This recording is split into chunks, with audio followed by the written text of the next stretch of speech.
আসসালামু আলাইকুম। আমি আজকে আমার একটা পুরোনো আর্ট, যে আর্টটা কিছুটা নষ্ট হয়ে গিয়েছিল, তাই ওটাকে ঠিক করার জন্য নতুনভাবে এই আর্টটাকে আবার ফেরা রিপেয়ারিং করি।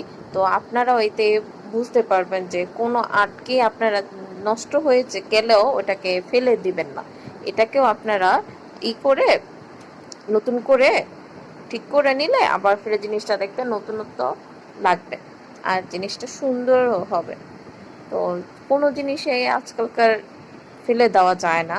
যদি ইচ্ছা থাকে তাহলে ওই জিনিসটাকে অবশ্যই পরিবর্তন করে ওটাকে আমরা আবার ও নিজের পছন্দ মতন করে নিতে পারি। তাই আমার এই ভিডিওটা করা। আপনাদের যদি কোনো আগের আর্ট যদি মনে করেন যে না, এটা আর ভালো লাগতেছে না, এটা চেঞ্জ করা দরকার, তাহলে ওই জিনিসটাকে না ফেলে দিয়ে ওটার মধ্যেই আপনারা চেঞ্জ করতে পারেন। যেমনটা আমি এই ভিডিওতে করেছি, আমার একটা আর্ট ছিল, ওটা এখন আর আমার থেকে তেমন একটা ভালো লাগতেছে